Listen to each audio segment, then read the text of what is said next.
Hey, it's Tuesday night. The final whistle is back with you. As you can see, not all the Avengers are here. Some of us are out fighting crime at the local establishments, maybe in Texas, other places. But we're here for you tonight. We got the crew. We got some of the main guys, and we're going to come at you hot as always. I'm going to start down under me. Got the one and only number 32 on the field, number one in your heart, Chris James, a.k.a. Dan's big brother. Boom shaka laka laka laka laka laka laka laka. And right next to him is the big brother, Mr. Final Whistle Dan, with all the recruiting news, all the intel, everything you need to know that's going on inside Bama camp. Mr. Dan, what's up? Roll Tide roll. Let's go. And look, man, the man needs no introduction. The enforcer of the Avengers, one Mr. Luson Graves. What's up? How you doing on this Tuesday, Lou? You know, I'm feeling good. Fall camps in full session. Contact. We seen some pads. These boys done changed. I'm ready to get into it. Let's go. That's right. That's right. And I'm petty, as always. I guess I'm going to be running the ones and twos tonight. And, man, just glad to be back with my fellas talking some football. Like Lou said, man, it's here. Like, you can maybe not the cool breeze yet. It's still hot as hell. But, man, that football smell is coming in the air. The pads are starting to pop, and we're ready to talk a little bit of football. But before we do that, we got to give a little shout out to our sponsors. Workspace Solution. If you want to take your online presence to the next level, marketing, SEO, writing, they got it all. Check them out. Workspace Pros, right down, hit that link below. You can get them, take you to the next level with your online presence. Workspace Solutions. They are the sponsor here at the Bama Standard and for the Final Whistle. We got another one too, but we'll talk about them in a minute. Well, no, we'll go ahead and hit them up. Will Sports, man. Hey, how else you going to let the other team know that they suck and your team's better? You can wave that title towel in their face as that title tide takes on the field with willsports.com. If you tell them, what's the promo code? The Bama. Man, y'all muted. Dan. Standard. Come up with that promo code. Standard. Huh? Standard. Yeah, there you go. The Bama Standard. Willsports.com. They'll get you. Boy, that could have gone off a little bit smoother. But anyway, all right, man. Let's get on to our topics of the night. Let's hit this like and subscribe right here. Latest from Bama camp, man. Like we said, camp's going on. We want to know what's going on inside camp, man. DeBoer's first camp. A lot of differences we hear from Stephen Smith on the other channels. What are you guys hearing out of camp? Chris, I'm going to start with you, sir. I'm hearing that the energy is up. That's the main thing. Like these guys are ready to prove all these naysayers wrong. I'm hearing that that 1 and 2 Law and Ryan Williams are putting on clinics, man. Kendrick Law and Ryan Williams. On the defense side, I'm hearing that the linebackers look much more bulky, much more swole, bulked up, like what we were used to seeing. The kind that's going to hit you and you fall back and drive you back.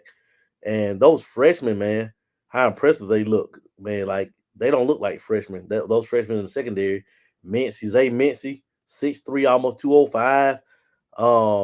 He just watching the videos, man, he looks the part. Zamian Brown, he looks great.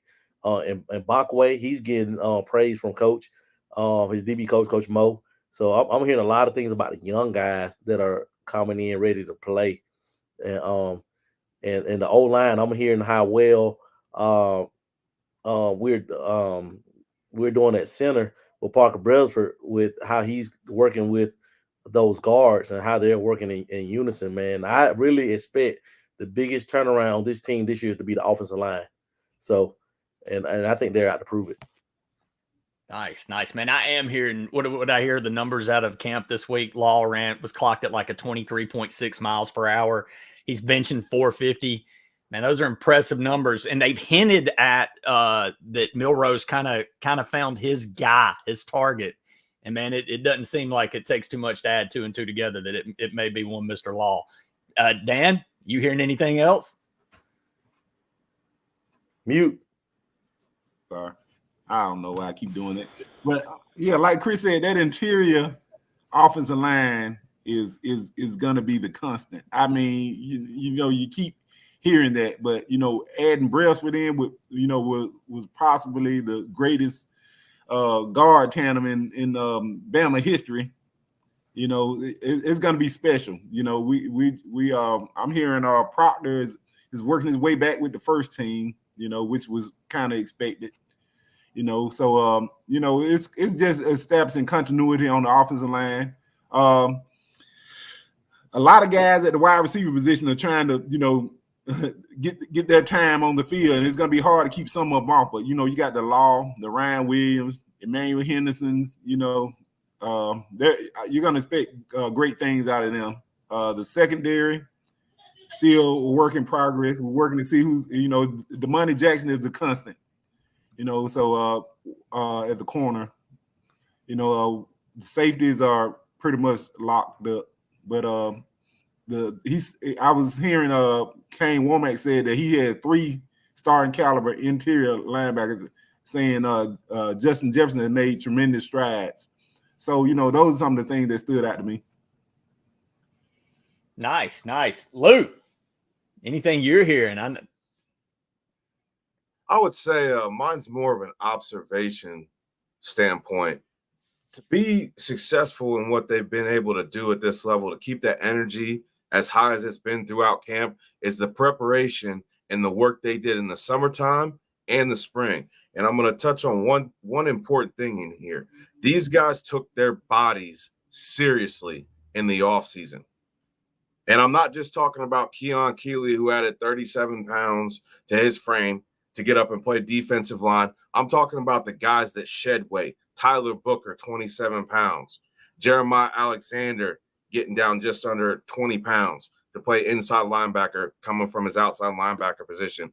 And most importantly, these freshmen. I haven't seen a group of freshmen take this much of a physical step in this little of time. I don't think I haven't seen it. And it's impressive because these dudes already look like they're sophomores and juniors. Some of them up north of 195 pounds, some of them even up over 2. And to see them physically ready to play in the SEC, once they get their feet under them, the depth we're building, I'm telling you guys, it's exciting to see. Nice, man. It's hard not to get excited with what we've heard at a fall camp so far. But with that, and you kind of brought this up during the week, so we went through that pretty quick. I want to kind of dive a little deeper. And we've touched on it before, but we haven't gotten to camp when we talked about it. Was mainly what's the difference in DeBoer and Saban to this point? Well, to that point, it was just preparation and team management type of stuff. Now we're actually into the nuts and bolts of the fall camp, getting ready for the damn show. What are y'all hearing difference-wise, if you are at all, in the way that DeBoer is running his fall camp versus the way Saban ran it in the past? Chris, you hearing anything? You muted, bud. You're mute, bro. I'm sorry. I'm hearing that it's more like the guys are looser, playing loose, because like Coach Saban is a very structured guy. Not to say Coach DeBoer isn't, but Coach Saban's kind of like military style. Mm-hmm. Like, but he still has fun, but Coach Saban's fun is making plays, But Coach DeBoer is more like a more modern, I guess, like, because kids these days, they aren't like how we were when we were playing. So now it's like they're more into with social media and stuff. So kids are more like, I don't know how to explain it. What's the word I'm looking for, Dan? Help me out here.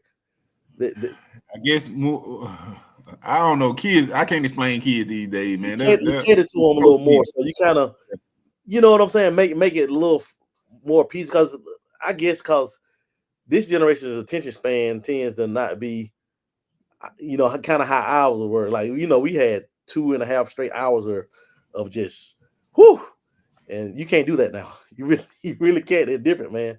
Different generation. So it's kind of catered to them for them to have fun and enjoy while they're working out, while they have practice music and everything going. You know what I'm saying? So it's like it's just a little more laid back feeling. You hearing anything, Dan? Anything to add to what that laid back culture that DeBoer's creating? Yeah, you see, it probably happened before, but you see more, you see Ryan Williams having fun in the locker room after practice, before practice, the downtime, is guys, I guess you could say more loose, like Chris said, for lack of a better term. And the practice, it's still high speed, high energy, but it's a lot of coaching. And I saw, Kane Wommack ripping to a guy, so you're still seeing that. It's just different in a more positive way, relatability to the younger generation, I guess.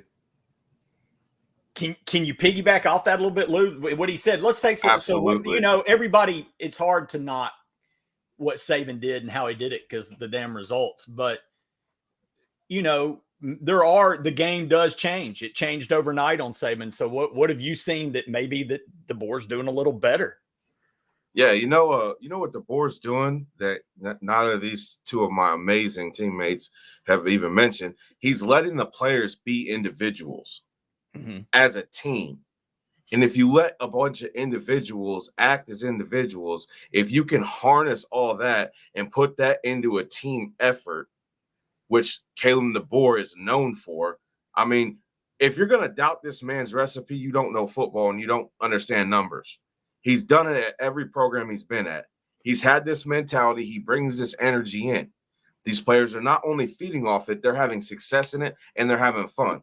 Not to say people didn't have fun under Saban, but like Chris and Dan said, it was a little bit more militarized. It's a little bit more structured. Caleb DeBoer and Kane Wommack are allowing these guys to be individuals more, let them making their own mistakes and then correcting themselves. And I think that's important, especially with the fact that this team has a lot of youth that's going to be important in the games coming up this season.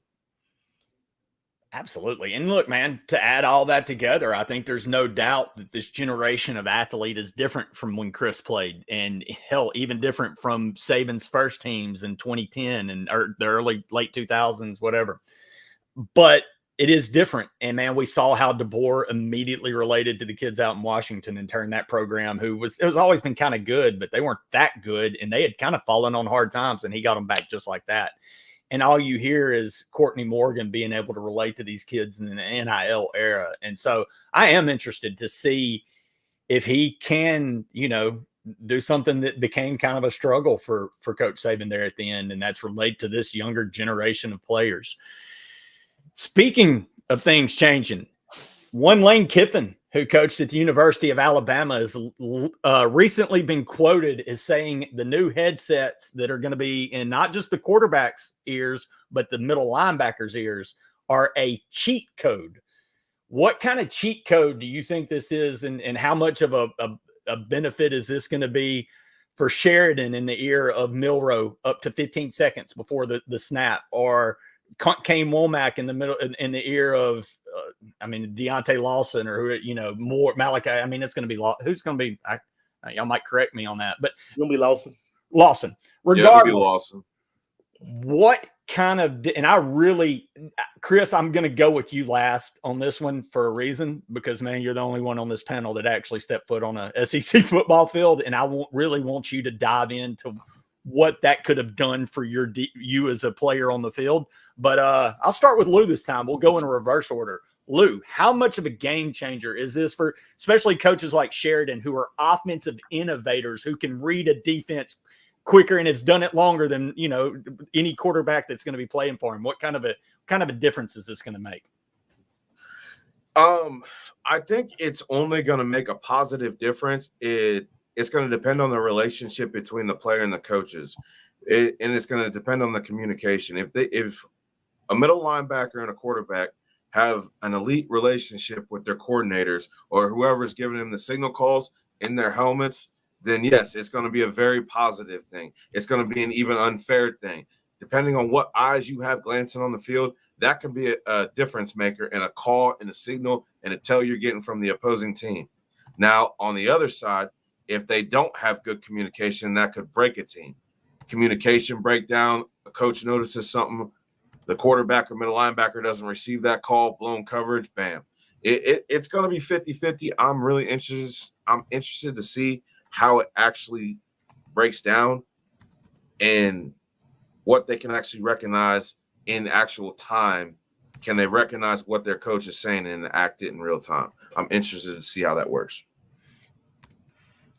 Yeah, and that's a good point, Lou, because look, man, there's only so much you can put. You can also overload a quarterback's head. If you're getting too excited, telling him too much, he's still got to call the play. He's still got to recognize the defense, and he's still got to get the guys in the right position, and you got 15 seconds to do that. So there is a kind of a line of demarcation of going overboard, telling them too much. And so it's really going to be how effective is the coach getting in quick hitter information that can get to the quarterback to dissect. Dan, we come from that older era where our helmets more kind of look like this. I mean, we'd have had to use a walkie-talkie on top of that thing. What kind of benefits do you think? It's overhyped, or do you think this is a real game changer? It really is a game changer, especially with us being in a new defense. So it'll allow us to be able to play faster. Because like for instance, Justin Jefferson, I think he would have been able to see the field more last year. It had this been in place, because I'm thinking, I was hearing that was a holdup for him, being able to learn the playbook and everything, being able to read and react. So it's going to make a tremendous difference for guys. Deontae Lawson, he'll be able to, get the signals in to everybody, get everybody lined up and everything. So it's going to make a tremendous difference on defense, especially. But I love it. It's different, but it's the new age football is where we're at now. That's right. And before I flip it over to the man that I really want to get his answer on this, especially the defensive side. You're a recruiting guy, so I'm going to let you answer this question before I flip it to your brother. Amber Nicole wants to know, how do we feel about Bama getting Lockett? Right now, I would lean Texas, but let me say this. We're in a punches, we have a puncher's chance. You know what I'm saying? We can get that one jab in. I think we could. I wouldn't be shocked if we pulled it off, but right now Texas, is going all out. Something that we're not going to do at this time, because Alabama came in looking for 2 receivers in this class, and they got there 2. So they're happy, with or without Lockett. They're happy with the class at the wide receiver position. But right now I would lean Texas. I got you. Okay. Sorry for the bad news, Amber. But hey, it's not over. Tide's still in it. So Chris, I really interested in your take on this, given, man, you played between the lines and at that level. But you were still in an era where we were coming out of it, the era where players ran plays in and off the sideline. I mean, you weren't quite there. You were getting to the point when you played at Alabama where they were starting to signal stuff in to the position groups and whatnot. What kind of a game changer would this make if your middle linebacker for you when you were playing at Bama? Who was it, D'Amico? When I was playing at Bama, it was Freddie Roach. It started out as Salim Rashid. Ooh, Victor Ellis played a little bit, and then Derek Pope and Freddie Roach. Ooh, Pope, God, he would light some people up. So if Freddie would have had that headset, what kind of game changer would that have been for you guys on the field? It's crazy, man, because we were already airtight defensively, but if Carl Tobich or Joe Kynes could tell them something right before, like. It would have helped us against no huddle, like teams that try to play fast, help you get lined up and get set, get the call in. You don't have to. Everybody's not looking towards the sideline, waiting on the call. Then the ball trying to get lined up, then the ball snap. They're getting the call in, and he's yelling, communicating sideline to sideline. The call echoes. A call has to travel from side to side. It has to be echoed by everybody. That's why we tell our guys to talk. You have to talk. You have to open your mouth and communicate so you all can be on the same page. Because the last thing you want to do is have guys running, trying to get lined up, and the ball snap. That's just chaos. And that's what Lane Kiffin thrives on. Hoping you'll mess up.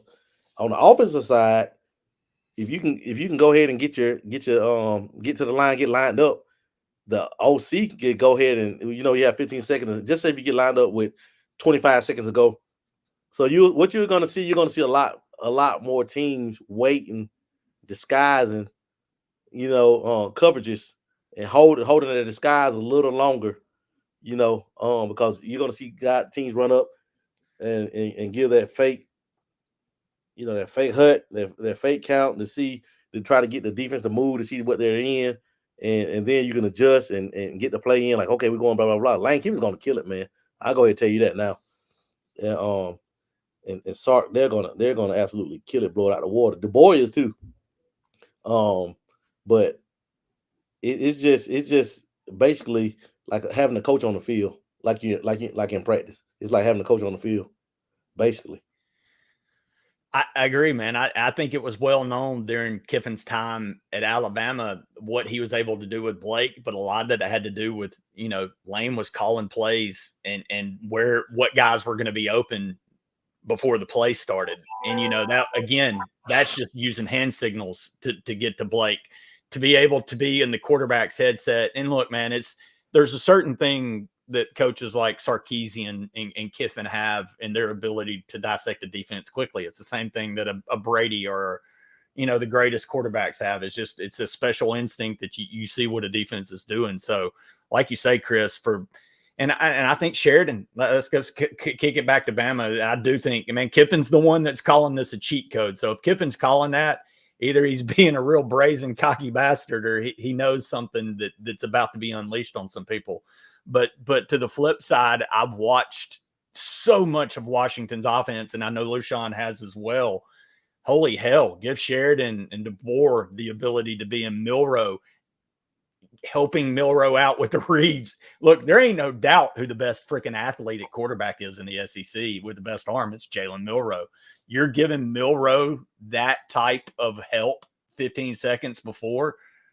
Shit, it's almost like PlayStation, man. It's not. You can't control him, but you're giving him some extra bonus points, and I expect it to even take that Alabama offense to the next level. And we're hearing Law, and I expect these receivers just to have an unreal year. And with what we're hearing, Bo's claiming Justin Hayden's going to break out, but everybody in practice is saying Jim Miller's the man. All that tells you is we got a two-headed monster. So again, I think this headset thing for coaches like Sarkisian, Kiffin, Sheridan, and look, the Heupel at Tennessee, it's going to help coaches like that. We're going to see. Look, man, and let me flip real quick to that. So don't jump on your defensive coordinator so quick, man, because they're going to be at some disadvantages at times. But yeah, but on the same side, it's going to be the defensive coordinators too. So they're going to have it too. That Kiffin, so it's going to be a chess game. I'm going to let you, Lou, I'm going to let you and Chris talk about that. You said it's going to be a chess game. And Chris, you said Kiffin thrives on creating chaos. How do defensive coordinators combat that in those 15, with that in those 15 seconds? Against a guy like Kiffin, you gotta keep a shell. As long as you can hold your shell like a cover two shell, run a lot of things out of a cover two look and kind of roll into your coverage. You want to wait because they're going to try to give you that fake cadence to get the defense to move, to see them rolling. Okay, they're going to be in the cover three, or they're dropping back in the zone, or they're doing this, or they're going to rolling down the cover two. It's just a chess match, man, and you just have to down and distance, man. So I'm the type of defensive coach that I like calls being made according to down and distance. You get what I'm saying? Like, for example, cover four. If a team is like, I hate cover four, but it's effective. The reason why I hate cover four is because it leaves the flats exposed. But the thing about cover four is meant to be like a third and long defense or prevent defense. It forces the offense to throw it into the flats, the only open spot that's going to be open, because the seams are covered by the two safeties. The deep fours are going to be covered by the corners. So you got four deep. So only thing underneath is going to be open in flats. So you want them to throw it underneath to come up, make the tackle, make them punt. That's the reason why cover four. So you get what I'm saying? Cover three, the seams are exposed. Unless you have Ed Reed at free safety, you know what I'm saying? You got to reroute. Linebackers got to get those hands on those slot receivers and reroute them, knock their timing off. Things like that, man. It's just little things like that are going to be very important when it comes down to it. When it comes down to it now the little bit like that one receiver you may not get hands on that may drag all the way across the field. He's open. It's just little things, man. Now you're going to have to knock the quarterback's timing off. You're going to have to get that pass rusher so pass rusher is going to be at a premium now. to make the quarterback get it out their hands, because everybody knows if Lane Kiffin's quarterback has 3 seconds to throw it, it's going to be a long day. So it's just going to be a chess game, man, and I look forward to it, man. And Kane Wommack is a very smart guy, so I'm looking forward to see how he adjusts to early in the season when we have when we have those slobber knockers like Georgia, because Mike Bobo is going to try to prove himself, that he can pick up what Monk left off, and then we play Missouri, teams like that, man. It's going to be really challenging. I'm just glad we don't have to face Lane. I think Lane says the same thing, because it seems like Alabama look, as much as it would seem dangerous, I think Alabama has not just Ole Miss's number, they kind of got Lane's number too. So I think that's a mutual, we're okay with it. Which, man, that's it. Lou, Dan, y'all got anything to add? I'm just kind of curious on who's actually going to have that headset talking to the players. If it's I don't think it's going to be the actual it can't be the defensive coordinator or the offensive coordinator, because they're going to have to be, looking at other things. I'm curious to see on who it's actually going to be, because we have other coaches on this staff that have elite eyes. So it's going to be interesting to see how that process actually breaks down. And honestly, guys, Kane Wommack, you got to think this is the SEC. Some of these defensive coordinators are going to be outdoing the offensive coordinators a lot of time. You talk about Heupel, Kiffin, Sark. This is the SEC now. You got Oklahoma in here, obviously Kirby, Kane Wommack. There's some guys that got a defensive mind. So it's actually going to be interesting, and not just in the SEC, around college football, to see how this actually breaks down and how it affects the game. Good call, Luke. Dan, anything to add on to that? Yeah, I wonder, my biggest thing, I wonder how this affects the Connor Stallions of the world. Well, it took them out of a job. But, man, Chris made a good point about Ole Miss not being on the schedule with Alabama this year. And much has been made, obviously, and should be, about Oklahoma and Texas joining the SEC. But one thing we haven't really talked about on the network is, man, with that, we've had a lot of schedule shakeup, obviously. And there's some teams that when you looked at that schedule for the first time this year that you were used to seeing every fall for the last, your entire damn life, that are no longer on that schedule. What teams are SEC matchups? And you can go outside of Alabama if you don't think any of the losses of Bama's schedule are significant. Like, I'm not going to miss Ole Miss, State, or Arkansas. Maybe it's another SEC team, but with the schedule shakeup, what traditional SEC game are you going to miss most? Start with you, Chris. Well, I'm going to miss playing A&M. I used to like to go out there to Kyle Field and rip their hearts out. Just an A&M, just it's football season when it's Aggies. I hate them so much that it's like it's a good feeling just to kick their butt. You know what I'm saying? I'm gonna miss playing the Mississippi schools. You know what I'm saying? That's just it's Bama. It's been Bama, Mississippi State, Bama, Ole Miss every year, like long as we've known it. Or no Arkansas. That's weird. That's very weird. Alabama not playing Arkansas. That's very weird. I'm gonna miss who else? Who else is not playing? I don't. Who else is not? Who else isn't playing? I can't think. It's somebody that's avoiding somebody this year. I can't remember what it was. Who it was? Was it? Same God. Was it? I think it might have been. Is it LSU in Florida or LSU in Auburn? I think there's one of those that don't play. No, LSU plays Florida. I think it may be LSU Auburn. Yeah, I think that's what it is. Yeah, but those games like that, man, it's just. I enjoy the Tiger matchup. I'm not gonna lie. Georgia doesn't play Missouri this year, do they?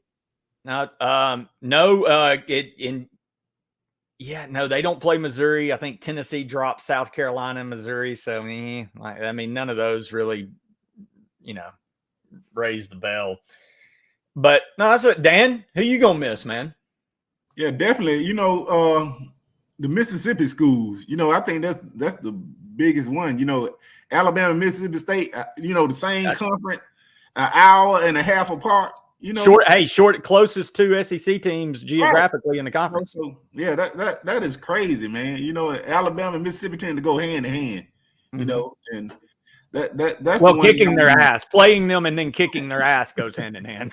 Yeah, you know, but outside of that, you know, it's the SEC.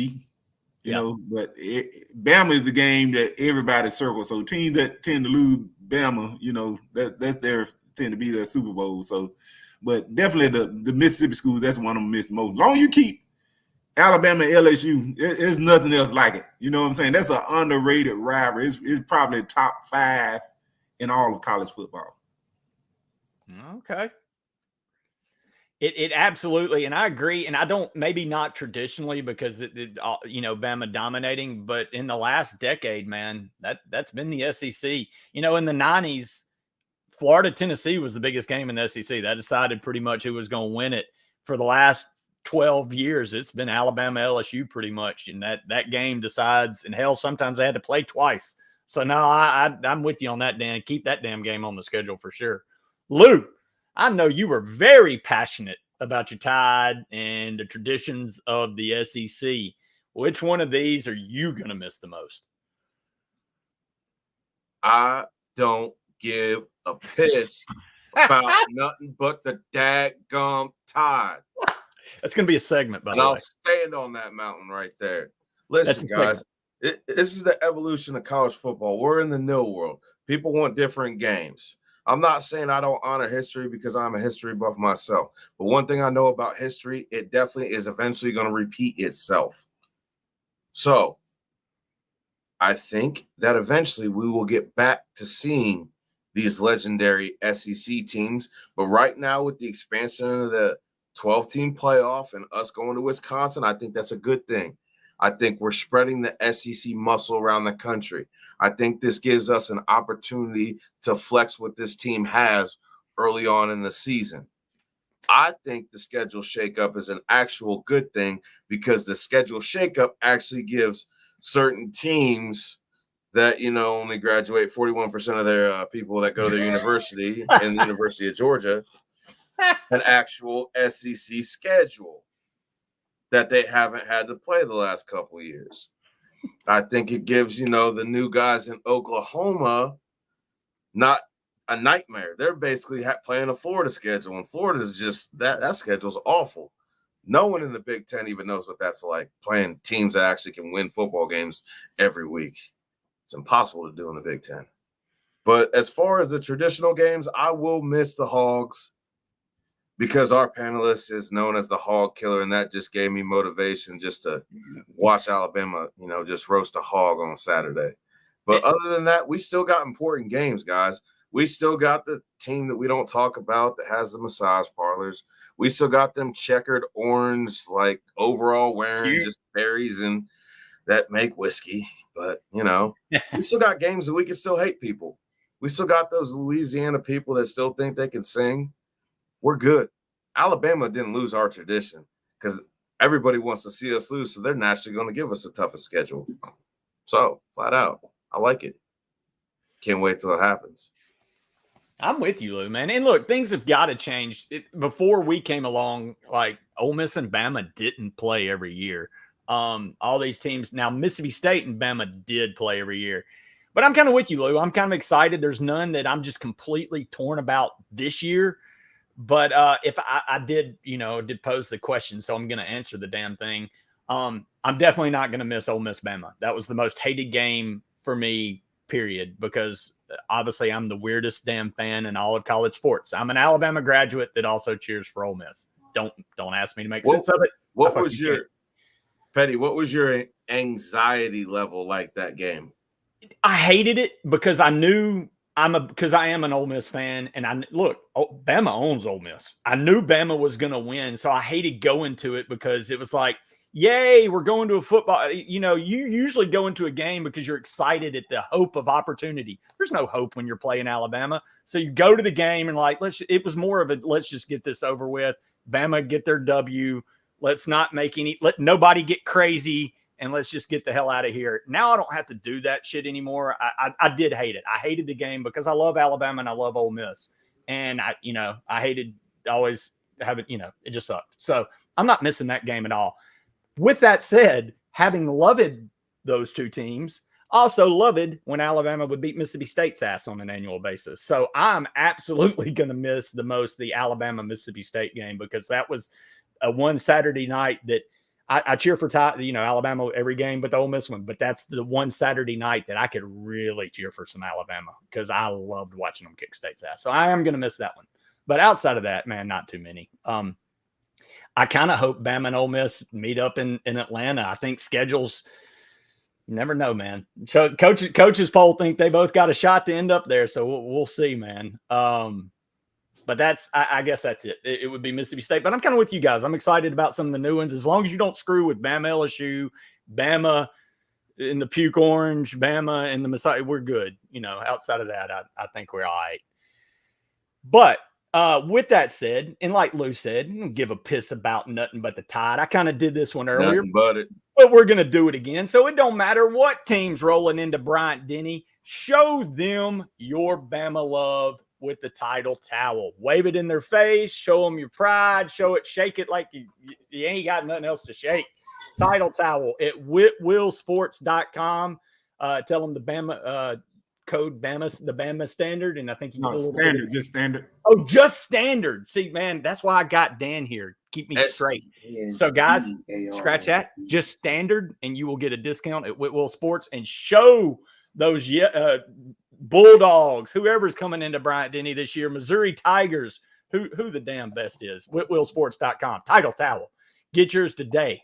But I mean, guys, I know this is a Bama show, but we would be remiss if we didn't talk about the bombs coming out of Ann Arbor, Michigan. And no, I'm not talking about Jim Harbaugh shitting in his khaki bombs, but he may be after what the hell just came out. Guys, man, should Michigan's national title be revoked? I'm going to ask it, because damn it, I don't think they should have been. I don't think after what they knew going in, hell, they suspended the coach for the whole year. You don't suspend a coach if you don't have something on him, because you're going to get sued on the back end for suspending him with no. So they knew this shit. And then we'll suspend him when the games that don't damn matter. But then when the championships come, we're going to let his ass back. And now all these bombshells blocked. He's been cited as a level 1 violation. Moore is a level 1 violation. Patridge is a level. The hell, 7 coaches. Guys, it's blowing up in Michigan. Let's talk about it. Should they have their title revoked? What do you know? I mean, what are you hearing? Chris went dark on me, so I'm gonna start. I'll start with you, Lou. I'll go to Dan, and then I'll finish with Chris. Lou, you're up in the north part. You're up in Ohio State territory too. Tell me what you're hearing. He had to put the shades on with this one. Yeah, he had to go dark. I don't want to be associated with, that guy, so I can't really share too much information what I'm hearing up here, because, you don't know what's true, you don't know what's not true. But what I do know is there's multiple pictures of a certain someone whose name might be Connor Stallions on multiple sidelines, just how I am, just not as good looking or tatted, but on sidelines of football teams that weren't the University of Michigan. I don't know what you want to do with that information. I don't know what the powers that be want to do with that information. I also have heard that there might be a certain coach that may have deleted a lot of information from his tablet and cell phone. So if it's true, I did read Kentucky just got stripped of their only 10-win seasons in ever.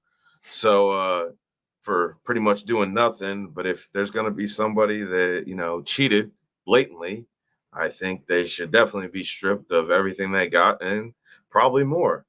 But as Ty has alluded to many times, the NCAA is kind of toothless, not really aggressive in going after what needs to be done, if I can put it plainly in any other way. It's going to be interesting. I think Michigan might have a serious problem. That's all I'm going to say. They might want to seek some representation. Dan, does the NCAA, with all that's changed in college football with the NIL, the portal, and them pretty much losing any type of – they've pretty much been neutered. did they have anything left in the cojones to go after and do anything to Michigan? Is this big enough of a bombshell? Definitely it is, but unfortunately, with knowing the NCAA, we'll have to wait about 10 years. Hell, they might even be an NCAA by the time it gets decided. Right. It probably won't be. Depending on what comes out, which, like Lou said, I'm hearing it gonna is quite a bit. Yes, without a doubt, the national championship should be vacated. But the whole entire season should just be a scratch. But yeah, it's I wouldn't say unfortunate. You cheated, and they say everybody cheats, but the levels you went to, to do it, I don't know, but I have zero faith in the NCAA, so I don't know. We'll find out years down the road, Chris, I always love hearing from players because a lot of times in these NCAA investigations and deals, like you said, they'll hammer a school 10 years later, and those players weren't even in high school when the damn school was cheating. And so all these players that had nothing to do with it end up getting the short end of the stick. So from a player standpoint, but even more so, man, how big of a deal is this bombshell coming out of Ann Arbor? Man, not as big as it would have been 24 years ago when we got hit.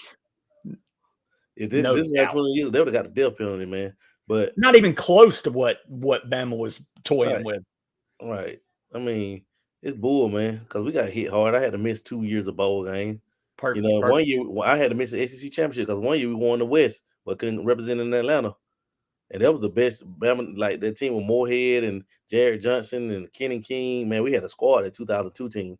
Yeah, only lost one SEC game that year. Yeah, we lost to Georgia on a field goal with like 30 seconds to go. But again, that was y'all were being punished for something y'all didn't do. But man, we lost to Auburn. We came out flat. That's a game Franchoni knew he was leaving, so he didn't.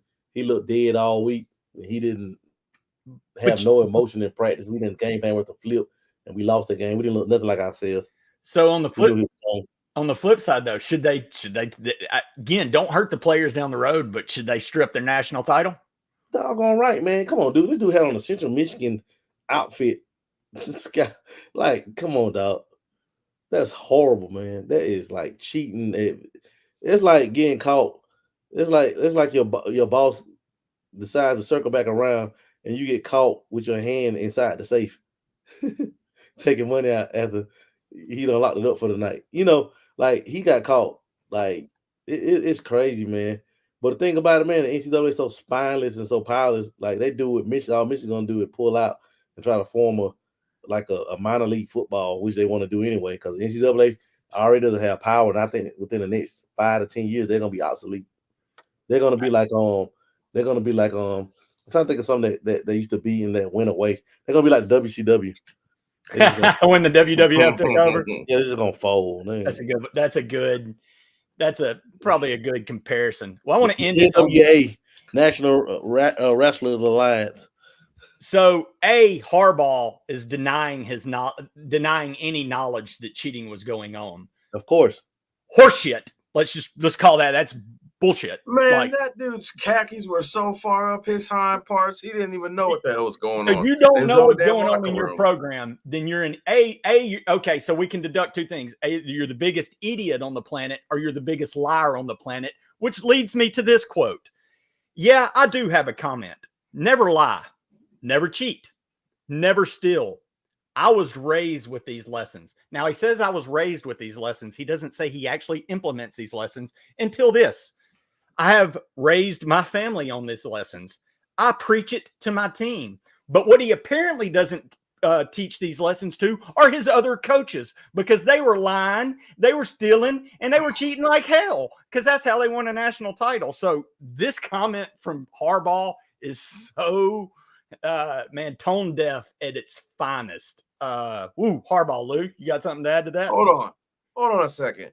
I vaguely remember a member of the Harbaugh family discussing something that is football over the Thanksgiving dinner, and his father saying, if you're not cheating, you're not trying. It might not have been a direct quote, but it was something along those lines. So for him to say that, oh, don't ever cheat, bruh. I mean, we all saw what happened in San Francisco when you were there. I mean, I'm just saying. So they ran him out after after he had them in, up title contention. And again, Harbaugh's got hell of a track record of doing this. He gets ran out of San Francisco. They think he's great, and now he ran out of Michigan before all this hit.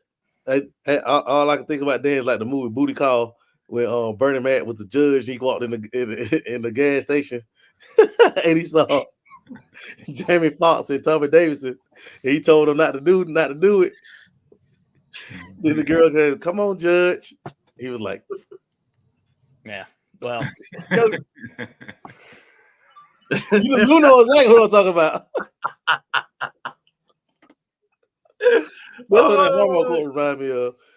You can tell somebody not to do. Kids don't do drugs, and then you take a big old hit. Yeah. Right. With the Hain brothers, the Coreys from the 80s doing the don't do drugs campaign with Miss Bush, and then getting high on a roller coaster. Right. No, Petty. It's like them dudes that are talking to the Georgia football team. Don't drink and drive, guys.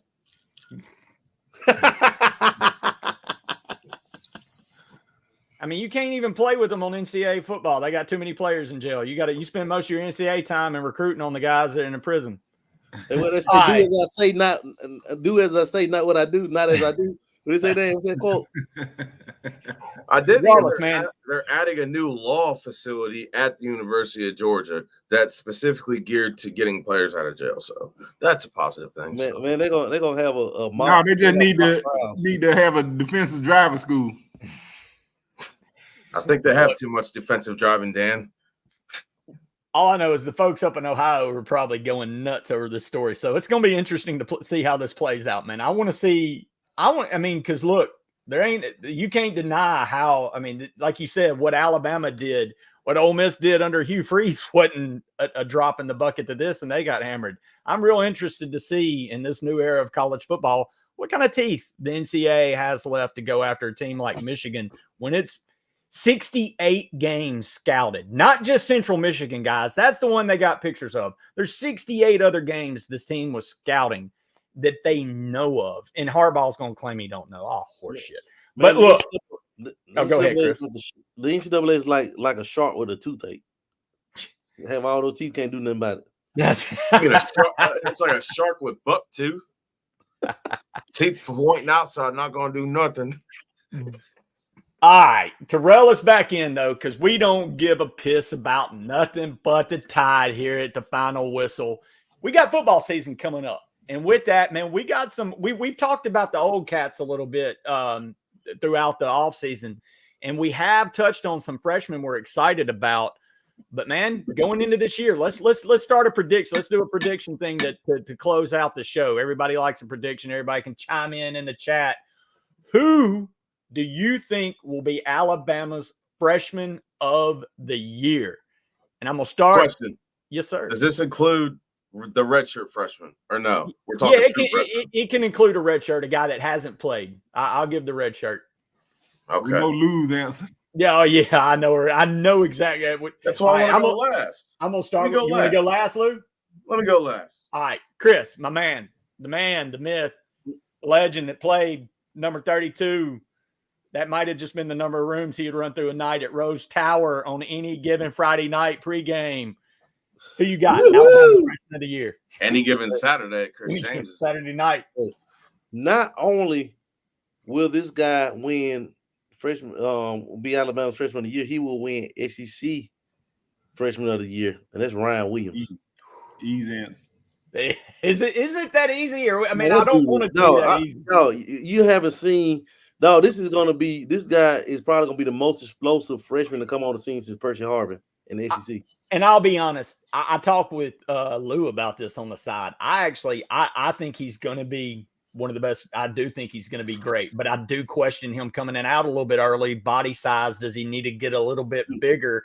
And I was questioning this a week or two ago before I started hearing practice reports of his route running and how he's winning over his teammates, how he's winning over Milroe, look, again, I was trying to pump the brakes on the kid because we love how much he's done in the recruiting side. We love what we know his upside is. But like I said, me and Lou were kind of like, hey, man, he might be a little light in the britches before we go into SEC play just yet. But I'm hearing he's kicking some major ass. Bro, he's bigger right now than Devontae Smith ever was at Bama. There you go. Yeah, he's up to $175, dog. Well, again, Lou, this was a conversation a week ago that came irrelevant really quick. I was like, well, that was a dumb thought. This kid's he's going to be the badass everybody. That was more than a week ago. Maybe it was a week ago. Maybe it was a couple weeks ago. I can't count. No, Chris, I think you started off with a banger. I think this kid, Ryan Williams, is a no doubter. He's a damn stud. Dan, did he steal yours, or you got another guy? He did, but going behind Chris, I always keep something in my back pocket. Because he'll have 12 names. Right. He been doing much better on that though. So look, we gotta give love. Much love. I'm gonna give you one, and that's gonna be our other corner. And that's gonna be Xavier Brown. He's gonna win the other starting cornerback position, and he is gonna be the Alabama Freshman of the Year. Ooh, wow. I like it. I do think, man, I think it may take him a second to get on the field behind the transfer from Wake, but I hear his up ceiling is so much higher, and he's already gained. Like, I think the kid's going to be the starting cornerback by game 2 or 3 for sure. I like that pick. Lou. Huh? And Bakwa. I was gonna say that too because in the special team, Chris, come on now. I was just bragging on you. You only get one. No, I'm gonna take a page out of Chris James, but I'm gonna do offensive, defensive, special team. No, I'm just playing. But for real though. As a matter of fact, I am gonna do 3. My offensive player of the year as a freshman, because everybody's gonna key to who everybody just mentioned, Ryan Williams. Is Caleb Odom. Damn it. On the offensive side. And on the defensive side, you already know who I'm going to pick. It's been a guy I've been riding with since he signed his name on that crimson dotted line. Quay Russo. He going to sing so many quarterbacks a lullaby along with Keanu Cope, Q Robinson, Yonze Pierre. Oh, it's going to be lethal. And that's where I'm going to end it. So I leave my Iron Man guy over there. I mean, I can't because I already know where Petty wants to go with that. But you already know who the special team guy is going to be. My guy's Kendrick Law. I mean, put it in number one's hands and see what it do. But in saying the Alabama freshman of the year special teams, it's too many people because I really think that you could even put Bubba Hampton back there. To me. If you want to put on special teams, we got too many freshmen that can spin. Petty, who you think? Who you got as a freshman of the year? Man, I want to get cute and go even deeper, but I can't, man. I'm so damn high on Caleb Odom. You call me damn Snoop Dogg. I love this kid. I think he's ready-made out of the box college football. He's got the build. I think he's going to be a weapon in goal line situations with his size and his ability to go up for the ball. But on the flip side, man, I've heard so much out of Ryan Williams in practice so far. It's hard not to believe this kid is going to be every bit as advertised. I think he's going to be one of those two guys. Again, I want to get cute with this, but I can't. I love Caleb Odom too much. I love what his upside is, and the same with Ryan Williams. Man, I think he's there. What's up, fellas? Oh, can I slide something in real quick? Yeah, that's what she said. Anyway, no. Hey, wait, one more point. Lushan's dead on. Alabama fans, get your popcorn ready. Quay fucking Russo is gonna be a badass. But also on that special teams, because I thought she was gonna nail it. Bakwa has gained an obscene amount of weight and is up to SEC size, which means he's already one of the fastest dudes rated in NCAA. He also beat Ryan Williams in a race, I'm pretty sure, when they was in the All-Star game. So I'm interested to see You know, when Alabama puts a freshman and you know that number 9 special on a return. You did on Lou. You left that on the tee. That's one I probably could have hopped on that I didn't in Bakwe. That kid's he's a freak. Justin. I find it very interesting how the enforcer, known as Lucian Graves, interrupted the tribal chief. Didn't acknowledge me either. I got a problem with that. No one does that to the tribal chief. Y'all, I'm going to smash him. I did acknowledge. Dan, you are now my new enforcer. I need you to take care of this. Hey, I want to see somebody put up a screenshot side by side with Justin like this and Lucian like this. It'd look like Rocky, and it'd be like Rocky. I'd and like Drago. To have a Like screen. the Fighting Irish. It'd be like Rocky 4 when Rocky looked up at Drago. I'd like to know the Holiday Inn from the 1970s you stole those drapes from.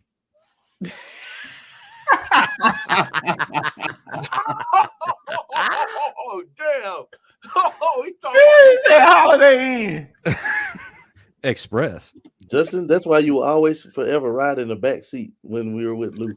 You know what? Can you talk to me when you get a screen with enough pixels to cover your forehead? We're gonna put you in a car seat in the middle. And tonight's my grandma gave me the whistle ends on a roast. If Mr. T had an affair with Mr. Potato Head, it'd be Chris. Oh, love you, Pumpkin. I'm on a tear tonight. I got a lot of built up anxiety that I haven't been able to channel here recently. We'll talk a little bit about that later. But in the interest of time, my freshman, I don't think either one of y'all have mentioned that. Well, Lou lightly touched.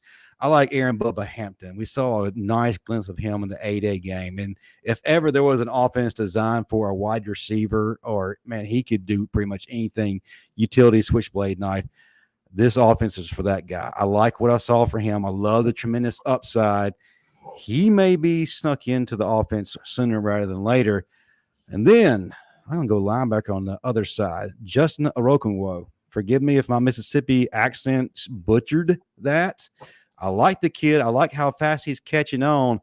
He might not have it all together just yet, but my gosh, he's working so hard to perfect his craft. And he's going to show a lot of people that he was overlooked, and giving him just 3 stars was just a pure insult. And Coach Saban is the GOAT for a reason. And one of those reasons is being able to spot talent. He imported him here from Germany, and this guy's about to take over. I think we're going to see a lot of him this year, starting on special teams, be a kamikaze, but then he'll start to get rotation. I like this kid a lot, and he could be one of the top freshmen in the SEC. So that's what I got for you. Like it. Good one. Justin coming in hard hitting, man. No, I love you, Chris. I love you too. Now you can let Mona Lisa go behind you. You got tied up. Let her go, man. You had her for Mona Lisa. You let too many things go. That's why you have a house full of kids that should be qualified as a town. Damn. When they say community service provider, Chris really took that seriously. Get him. All right, love you guys. Y'all take back up. Oh man, I always enjoy our when the leader, the tribal chief, jumps in and gives us wisdom. Came in at 8. Man, comes in, drops in, and that wife beater drops out and beats some wives. It's quick, fast, bam. No, Justin, man, always dropping those deep tracks on our asses late. But guys, man, it's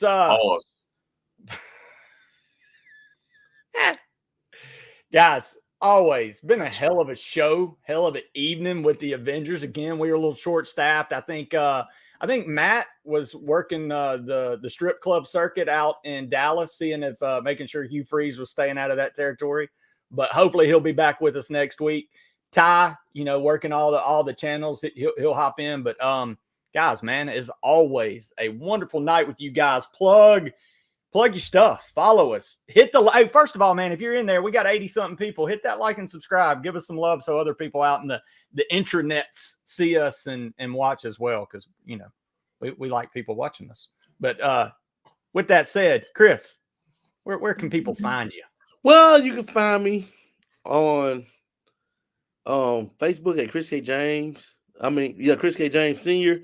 on Instagram at final_Wilson_Chris. On Twitter or X at Coach Chris James, and you can find me on those sidelines on Friday nights because it's time to bring home a state championship back to my beloved Dorothy High Trojans in Albany, Georgia. Let's go, baby. Trojans. Trojan man. I'm a Trojan man. Mags. No, the hell you ain't. You got umpteen hundred children. You ain't the Trojan. don't even know where to buy one of them things at. Dan, outside of chasing your brother around, keeping him straight, where can folks find you? Find me right here on this channel, y'all. Right here every Tuesday night, 9 p.m. Eastern, 8 p.m. Central. Wednesday nights, the Crimson Dynasty, 7:30 p.m. Eastern, 6:30 p.m. Central. Catch me on Twitter or X. I guess we'll say X from here on. At the Final Whistle Dan. You can catch me on Instagram, Dan James IV. That's Dan James IV.